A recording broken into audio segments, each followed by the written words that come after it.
Got the wedding dress my best friend wanted, but didn't get, and she's mad at me. I, 25 female, got engaged to my now fiance, 26 male, of 7 years on December 24th, 2022. I'm so happy and excited. The wedding is set for March 16th, 2024, and I've already planned so much. Now the drama. My best friend, who I'll call Kay, 25 female, got married August 15th, 2022, and chose me as her maid of honor. We've been best friends for 10 plus years. I was super excited and did everything a maid of honor is expected to do, especially go dress shopping with the bride. We went to at least 3 different bridal stores together, and she absolutely, all caps, fell in love with one from the last store. She wanted it so bad, and she looked absolutely stunning. However, her mom, who I'll call B, didn't like it. It was a little over budget, and she said it wasn't bridal enough and looked like a cocktail dress. Kay was clearly upset, so I tried to help her come up with ways for her to get the dress.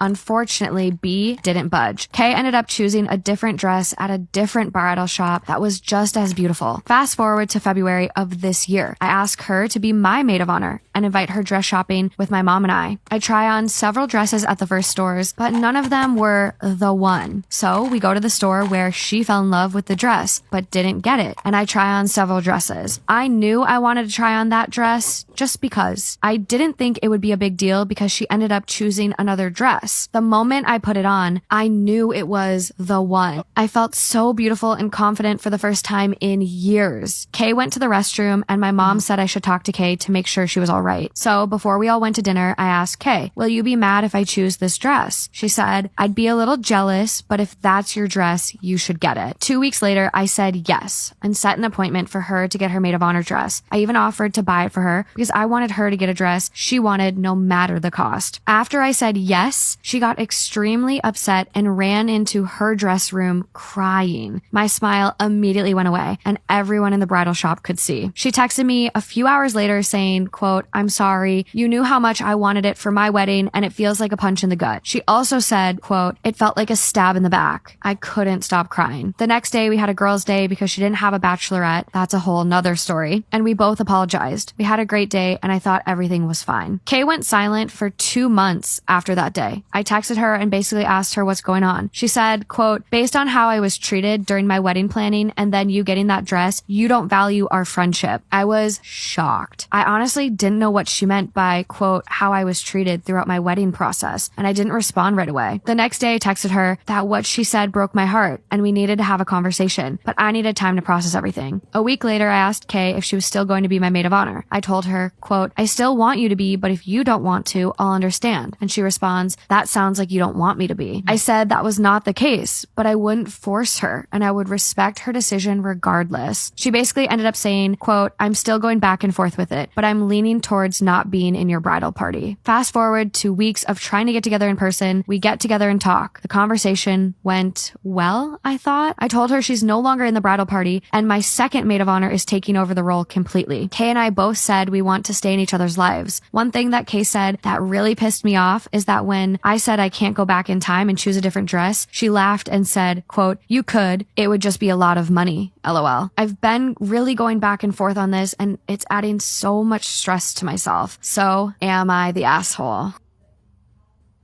You guys remember when we were little kids and our moms would kidnap us and they would take us to a different city for the weekend, cut off all communication with other relatives, spend like thousands of dollars, and then come back home and call it a vacation? No, just me. Get ready with me as I recall the time my mom kidnapped me and my sister in my freshman year of college, and I'm coming home for a long weekend. What I step into is some really weird hyperactive energy. I walk into her frantically packing, sorting out her credit cards, and I ask her like, hey girly, what's up? She then looks at me and she goes, pack your bags, we're going on vacation. And I ask her, where are we going without Baba? Like, is he not coming with us? She goes, don't ask me any questions. That man is dangerous. We are getting out of here. Like, okay. Tell me why we are 3 hours into the drive and we still have 2 hours left to go. I'm just like napping in the car, jamming to music, eating my snacks, when all of a sudden my mom taps me on my shoulder and she's like, look at what's happening out here. She goes, there's children being kidnapped and trafficked left and right. I shoot up. I'm like, what? All I see is standstill traffic. So I'm kind of looking at her and I'm like, Mama, are you okay? Because it's some type of long weekend, all hotels are booked. She's like crying and begging and pleading to the manager to get her a room, and she has 2 little girls. Where are they going to go at 11 p.m.? p.m. at night. Let me tell you, I've never been to bed faster than I did that day. I close my eyes, I'm gonna get some shut-eye, and we're gonna wake up to a brand new day. This is all a dream.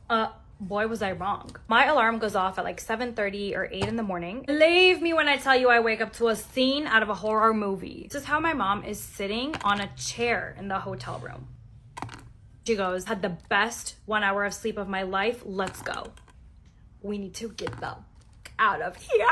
We head over to a Starbucks. As I'm ordering, somebody comes screaming out of the bathroom. Guess who? It is Mother Dearest having yet another meltdown about toilet paper. She's being a Desi Karen. Remember last night my mom has already warned us about kidnappers and trafficking, and now we're gonna go outside without her permission? Big oops. As I'm sitting in the car, I see her through my peripheral and she's banging on the Starbucks window, ordering us to come back inside. At this point, the entire Starbucks has paid for a 2:30 p.m. horror movie. My poor dad has no idea where we are or where we have been since last night. I'm just trying to get a few words out, trying to give him the gist of where we are. My mom literally comes running from across the Starbucks, takes my phone, kind of just look at my mom, and I'm tearing up, and I'm like, I think we can go back to the hotel, or maybe we can just like go home. She's like, no, we're gonna have so much fun. You know what I did? Believed her. End up exploring a little bit of Austin, but nobody's feeling it. Everybody's just on edge. Let's just start fresh tomorrow. We go back to the hotel and we call it a night. Wake up the next day and I find my mom in the same position, has a whole day planned for us 45 minutes away at some outlet mall. We get to the mall and she gets out of the car and she's like, you guys are not gonna get out. We're like,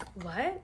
Takes her keys, locks the door, and she's like, do not leave. Mom is gone for about an hour, and then she comes back and she's like, okay, you guys can go. And Rija, we're kind of browsing around and we end up at the North Face store, which my mom is also there. And my mom is again beginning to act really, really weird. She's taking pictures with all of the employees. Total at the North Face store is about $1,700. So we all need a little retail therapy, but what? And I'm like, girl, what's wrong with you? I'm just begging her to go home. Somehow we convince her and we start heading back towards the hotel. She's like, where's my camera? Need my digital camera. It has memories of this vacation. I'm just like, we pull over to the side of the road. You'll never believe what exit we got off on.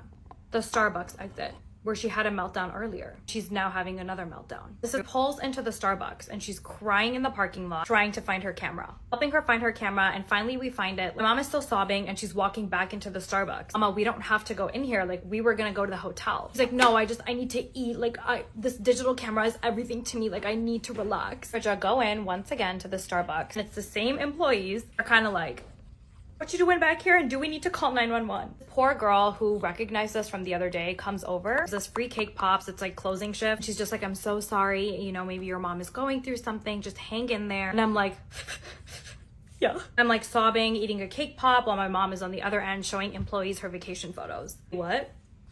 Finally, we leave the Starbucks, we go back to the hotel. I pack my things up in 6 seconds. We check out, we're on the road. Keep Austin weird. Con family, we're doing real good at that. Mom starts driving. 5 or 6 minutes in, I see her doing a little U-E. My heart is like, I'm like, Mama, where are we going? She is adamant on going back to this IHOP. Imagine going to a new city and wanting to explore different foods, and the only cuisine you have is Starbucks and IHOP on repeat. He gets seated. My mom decides that it's a great idea at this IHOP to do Pilates.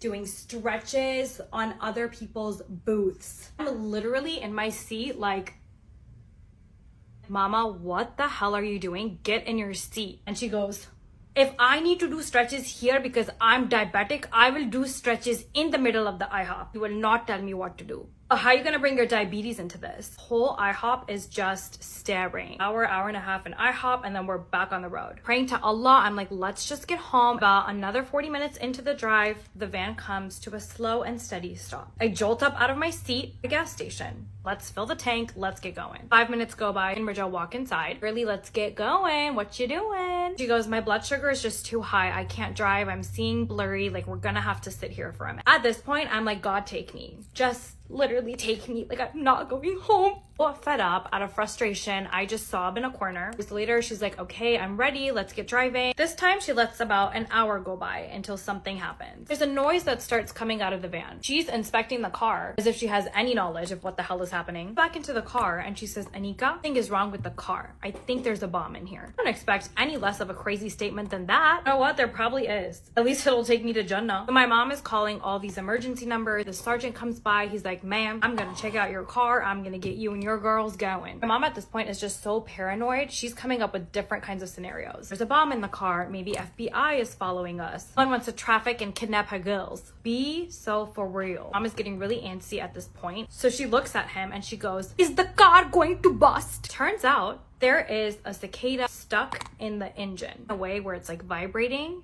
All of this for some cricket. Just is sobbing, I'm sobbing. The sergeant thinks we're scared because we thought there was a bomb in the car. No, sergeant, I don't know how to tell you this, but I think my mama's on drugs. We get back home at 11 a.m. My dad has no clue where we've been. My mom will go running inside and locks herself in the bathroom. Dad is like, where have you been? Can't even answer him because I'm so drained. I go straight to bed. I wake up 7 hours later. My friend's mom comes over. My mom is super hyperactive. She's not sleeping. My friend's mom kind of just observes her for 5-6 minutes. She sits me down and she says, I want you to know mom is going through something called a manic episode, which is part of bipolar disorder. I'm processing. My friend's mom, the psychiatrist, gives my mom a Benadryl. My mom pretends to swallow it, spits it out after she leaves, and I just go to bed. A week or so goes by and she comes into the kitchen, puts her hand around my shoulder, and she's like, know why I did this, right? And she goes, I did all of this. Like, this is all part of my plan. I was acting. Do you know why I'm acting? It's because I'm writing a book. Writing a book about how difficult marriage is. Marriage is not a cup of tea. That's the book. I'm like, what that got to do with me? If marriage isn't a cup of tea, aren't you terrorizing my dad? I just kind of look at her and I'm like, since then, it's just been a wild ride. That was the first time I truly understood that my mom was suffering from mental illness. And I've learned how to process and heal and figure out my trauma. I, 26 male, discovered my 30 female fiance has an 8-year-old daughter. We fell in love traveling the world and building a successful online business together, all while she kept her daughter hidden from me. We have made some incredible memories together, and she has always been ultimately supportive, loyal, and trustworthy. About 1.5 years into the relationship, she introduced me to a little girl as her little cousin. The girl would spend time with us here and there when back home, and I thought nothing of it. We continued to travel the world together, 10 plus countries per year, and I proposed to her in Europe. We have now been together for over 3 years. Wedding date is still not planned. Recently, I was going through her phone, which isn't usual as we work together, and my phone was dead. I stumbled upon a conversation discussing her daughter, which led me to confront her about the situation where she came clean and admitted her cousin was in fact her daughter and she has been full-time living with her baby dad since we've been together. I was completely shocked, confused, angry, sad, among many other feelings. Her daughter was instructed to lie about who she was to me, and that continues to tear me apart. Within a few hours of the discovery, I came to reason with it and was supportive of my partner, and she was clearly very emotional. Now, months later, our lives have changed immensely. No more adventurous traveling. Her daughter is out of the closet, so to speak, and she stays with us 5 days a week, but now my partner's attention towards the business and our relationship has just been generally divided. What pains me the most is my relationship with her daughter isn't what I would want it to be. We are far more casual with each other than I would like it to be as a father figure. This has led to her daughter not listening to me and really seems to just not like me, which I hate but at the same time understand as she might see me as someone who just stole her mom. I have no idea how to be a father. I never had one and I wasn't planning on learning how to be one jumping in mid-game. I now no longer know how to proceed in this relationship. I love my partner, but everything in our lives have totally changed. Life plans, ambitions, aspirations, activities, lifestyle, just frankly, everything has changed. I don't want to take this mother from her daughter. I don't want to be an unwelcome stepfather. I want her daughter to be happy and my partner to be happy. But I also want the woman I fell in love with back and the life we had together. Do you think this relationship can work? One thing I need to work on is like having a filter in public. Because I didn't realize until the other day I was out with my best friend that I just say whatever the fuck comes to my mind. The reason I noticed it was bad was because we were both saying like weird ass shit and people were staring at us. And since my best friend and I were talking, she's like, I think everyone has like a little bit of whore in them. I was like, no, like I don't really think everyone has a little bit of whore in them. She's like, no, I think everyone does. I said, like, do you think I have a little bit of whore in me? She goes, yeah. And I go, oh, so you just think I'm this massive fucking whore. As I'm saying that, this man is like walking right by me. I'm like, so you think I'm a massive whore? And he just starts like dying laughing. I was just having a conversation with my best friend. Like I didn't even give a fuck about the man. And then I was like, oh my God, wait, that's so awkward. He literally just heard me say that. And out of pocket, like when you're not listening to the conversation, I sound insane. And we were in the middle of Joe and the Juice and like my best friend was getting a tunicado, and I yelled at her and I was like, hey, do we still need to grab your pregnancy test? Because the bitch needed a pregnancy. I was genuinely asking. Like, I was like, do we still need to go and get that? She's at one side of Joe and the Juice, I'm at the other. She screams at me, she's like, oh, you stupid bitch. And I was like, do we need to go to Walgreens or what? And I met with her outside and I was like, what the fuck? And she was like, I feel so awkward. That whole family like just heard me call you a stupid bitch. And I was like, well, Joe and the Juice heard me ask about your pregnancy test. The issue is, it's just like, I think that nobody else is around me. Like, I don't pay attention to other people besides, like, I'm in my head, I'm like talking to my best friend and Joe and the Juice. You know what I mean? Like, I'm not thinking about the other people. I'm quite literally just chilling in Livy Land, like by myself. It's like, da, da, da, da, da. And like the day gets worse because then we're in CVS and my best friend's just picking up lube too. And I was like, oh, like, we're talking about the lube. And this bitch screams in the middle of CVS's pharmacy. She's like, I don't get wet all the time, but like I do randomly squirt. She's like, oh yeah. It's like, that makes so much sense. Like, I get what you mean. And like, we're having this like vulgar ass conversation in the middle of the pharmacy. And like, it doesn't hit me till I leave where I'm like, oh my God, like everyone really did just hear that. Like, people are processing what we're saying. And as we were walking home, I love to play what if. So I was like, what if like the man you're seeing, let's just call him Sean. I was like, what if you walked on Sean? Like, Sean was like, come over, and you went over, and he was just there, like, fucking another bitch. What would you do? Like, what the fuck would you do? She's like, oh my God, like, I think I would just join. Like, I think I would literally just join. As she's saying that, a woman's just, like, passing us. And I'm like, oh my God, this bitch just heard that. Like, who asks their friend that in like at 5 p.m. on a Tuesday? It is a good what if. Like, what would you do? Like, I would be fighting, but like, I guess she joined. When we got home, I was like, dude, we really gotta watch what we say in public. Like, and then we went through everything we said, and I made the list that I told you guys about. I'm like, what is wrong with us? Like, why do we just feel so comfortable doing such a thing like that? But it is, now the strangers know about our sex lives. And like, so does all of the internet, because I can't ever shut the fuck up about mine.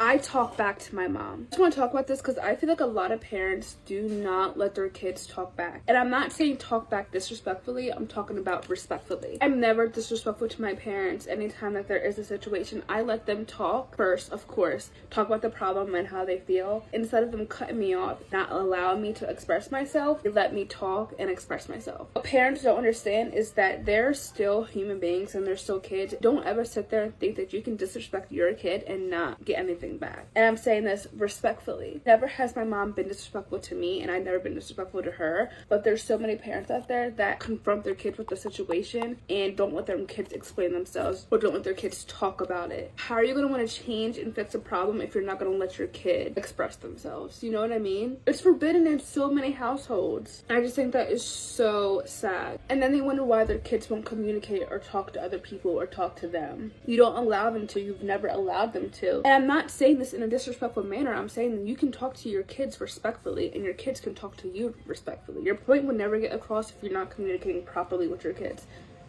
When my mom brings a problem up to me, she will let me tell my side or she will let me explain myself. That's how it should go, right? My biggest pet peeve when it comes to parents is that they think that they can talk to their kids any type of way, like those kids aren't human and don't have feelings. It pisses me off. I also think that a lot of moms are very jealous of their daughters, and let me just talk about this. In the woman like lifestyle already as it is a very competitive thing between women, and I don't understand why, especially when there's a male in the household. I'm not saying all households are like this, I'm just saying the ones that I have seen. There's so many moms out there that sit there and accuse their daughters of sleeping with their men. I also see a lot of times that they bring down their daughters, like they don't want them to do good in life or something. They don't let their daughters wear certain clothes around them. Like, they're like, no, you need to sit there and go change. Go, those shorts are too short, or etc. Like, if you feel like your daughter is going to be looked at, then why are you having that man in your house? I hate people like that. It's just so disgusting. And I kind of feel like that's why me and my mom are like a little bit more in the Black community, is because we show that there's no jealousy or hatred between each other. My best advice, if you are living in a toxic household, stay the hell up. I don't want to talk about this type of situation because I don't live through that, and normally I talk about situations only that I have been through, but I've seen it. We are in Charlottesville, Virginia for my friend Katrina, who you guys probably know. Her wedding is this weekend here, and I'm so excited for that. But we were talking to some of our internet friends who were FaceTiming, our babies were FaceTiming each other. And we're like, oh yeah, we're gonna be in Charlottesville. And they're like, wait, that's only a couple of hours from us. We'll go there too, and we can all spend the weekend together. I feel like it'll be really easy to guess who we're meeting in person for the first time, but one big hint is Vivian's gonna have her new bestie. They're gonna be best friends, they're the same age, and they're both adorable little girls. We flew in last night. We had a connecting flight in DC, but we got to Charlottesville and we realized that 2 of our bags were lost. And we checked my suitcase, Vivian's suitcase, Addison's suitcase, and her pack and play. So we're like, oh my God, which 2 is it? Thankfully, my suitcase got here and Vivian's suitcase got here. So it was Addison's in the pack and play that got lost.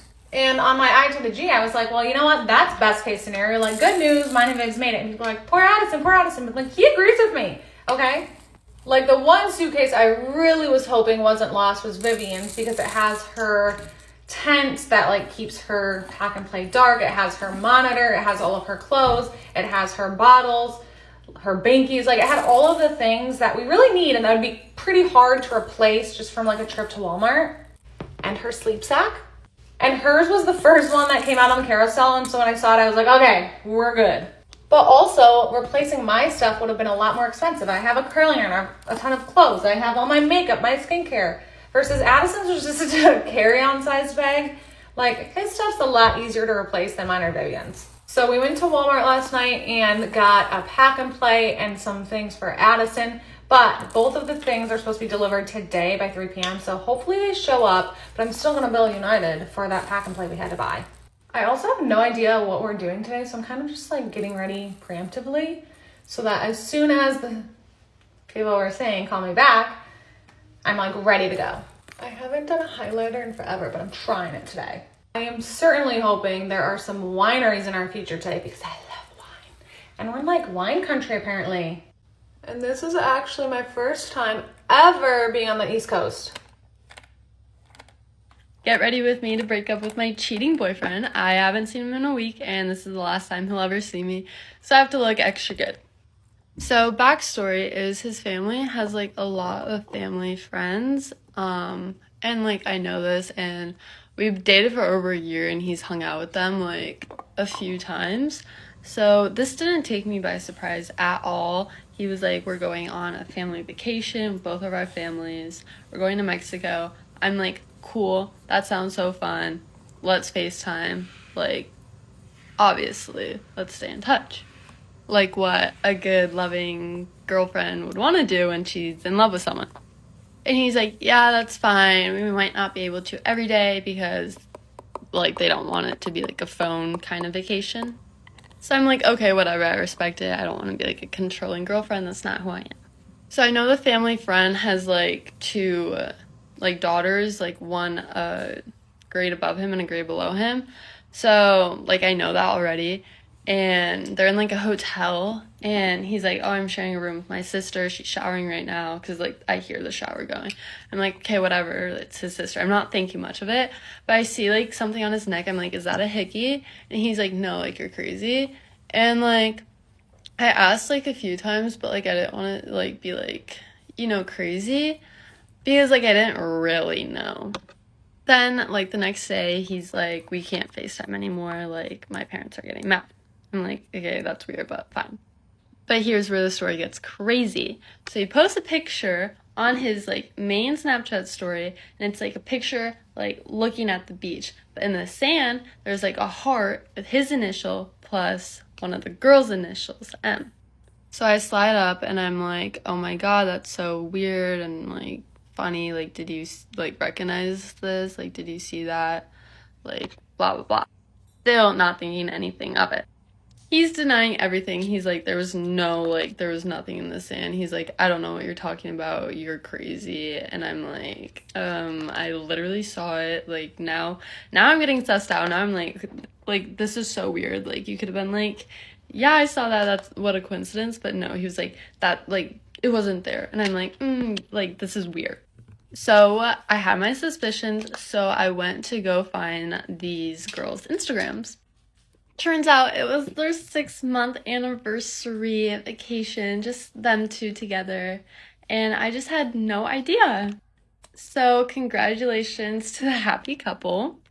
He doesn't know I know this though, and he thinks we're all good.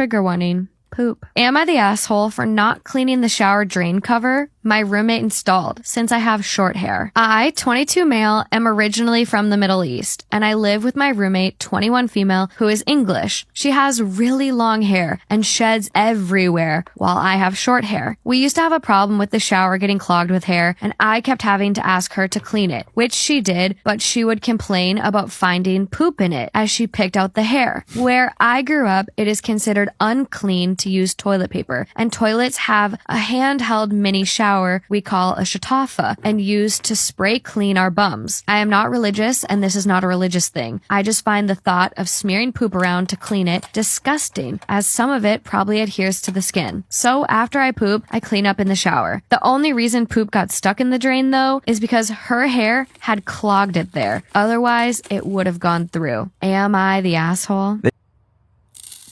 Breaks my heart to know that parents do not let their kids grow up. I don't want to sit here and hate on parents because I'm not a parent, so I don't know how it feels to know that your baby is now an adult. But you know how damaging and frustrating it is for the child. So frustrating for the child to not have room to become an adult because you can't process that they're growing up. And for a while I was a victim of this. My parents did struggle a little bit to realize that I am growing up, but it didn't stop me. But from a child's perspective, I just want to tell you parents how we feel. I'm talking for my girls here. Now you want to hold on to your kids so tight, but you cannot hold on to something that is no longer there. Your kids want to move out. Your kids want to get a car. Your kids want to do this and a third. You cannot stop your kid from growing up. All you're going to do is push your kid away, and they're going to want to do those things even more. And that sucks because I know parents want to protect their kids, but you can only protect your kids from so fucking much. They make you feel bad for moving out, you know what I mean? They make you feel bad for growing up. And it kind of sounds like gaslighting and manipulation, but in a different, smaller form, you know what I mean? They really just truly cannot let go of the little girl or the little boy that they had. I feel like the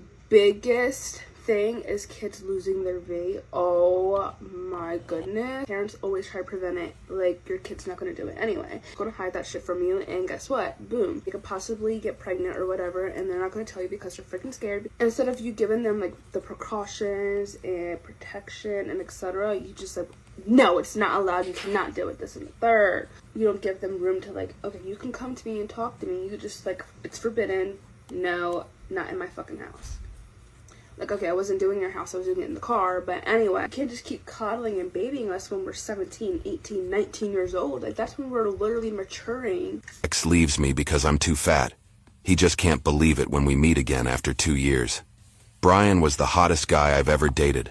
Tall, dark, and handsome. We met each other in college. I couldn't explain why, but he asked me out and initiated the whole relationship. A little about me, I'm 5'7", 220 wallops at the time. No makeup, no hourglass figure. I liked comparing myself to a blobfish.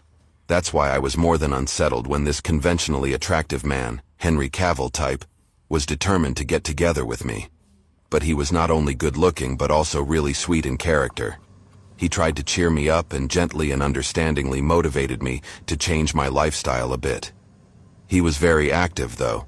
Instead of telling me to eat less crap like my last boyfriend did, he would come over every weekend and help me with meal prep. He motivated me to do sports with him. Be it for walks or lightweight training, I really believe that I had finally found the man who would give me positive encouragement and help me achieve goals that I didn't have enough discipline to reach on my own. Although Brian and I didn't have intimacy, that didn't bother me. Cuddling was enough for me. And even though I lost a few pounds after a year, I didn't feel comfortable posing naked before him. That didn't seem to bother him either. After a year, however, I noticed that he was changing. He grew impatient, harsh in tone. The routine formed over the past few months had been swept away. He came by less and less, and when I asked him for help because I wanted to learn new exercises, he snapped at me that there was no point anyway. During the conversation, he got louder and louder. I asked him what I did wrong, and he yelled at me that I wasn't motivated enough, that he couldn't be with an ugly fat girlfriend, and that he left me. I was so shocked that I just asked him to leave my apartment. I then slipped into a deep depression. It was so bad that I sometimes couldn't even get out of The house. One of my college friends, Ivy, who had noticed that I was no longer on campus, finally stopped by to check on me.